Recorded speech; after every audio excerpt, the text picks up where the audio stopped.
Governor Gavin Newsom declaring a state of emergency over the spread of the bird flu. Yeah, the bird flu has been showing up in dairy cows and has now spread to 16 states. And so far, no person-to-person spread of the flu has been detected here in California. Nearly all of the people who have tested positive for bird flu have been exposed to infected cattle. The governor's office says it has already established the largest testing and monitoring system to respond to the outbreak. The emergency declaration is designed to speed up the state's response. Now, in a statement, the governor says, quote, "This proclamation is a targeted action to ensure government agencies have the resources and flexibility they need to respond quickly to this outbreak. While the risk to the public remains low, we will continue to take all necessary steps to prevent the spread of this virus." Now, again, the risk of most people contracting the bird flu is low, and we haven't seen any person-to-person here in California. And that's right. Dr. Hakeem Adeni with the Sacramento Native American Health Center joins us now. Thank you so much for taking some time out to speak with us. So, doctor, who is most at risk of getting this virus?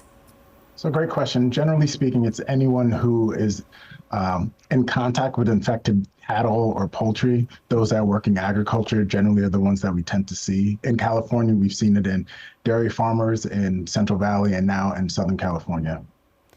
And what can farm workers do to reduce their risk of contracting the virus?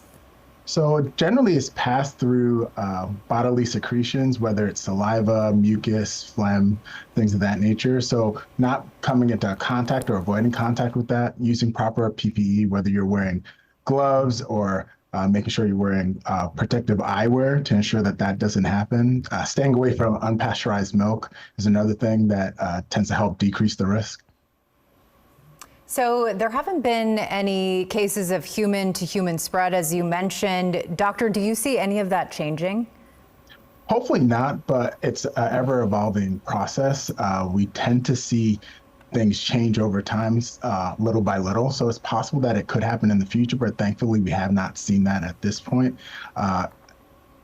Across the state and across the country, there's been around 60 cases, and half of them have happened in California. Most of them, as previously said, have been through contact with dairy products, and we have seen it through poultry, but we haven't seen any instance that is transmitted from person to person, and hopefully we don't see it.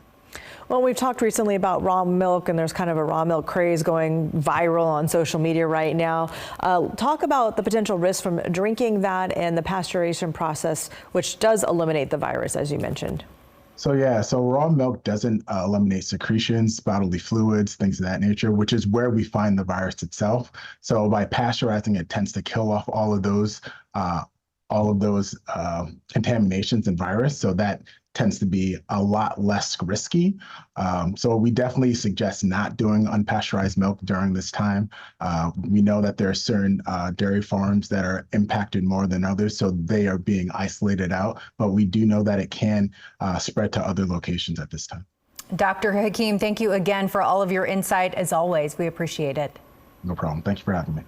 And today, the CDC confirmed the first severe case of bird flu in a person in the U.S. A patient was hospitalized in Louisiana. An investigation into the source of the infection in Louisiana is underway right now, but it has been determined that the patient had exposure to sick and dead birds in backyard flocks.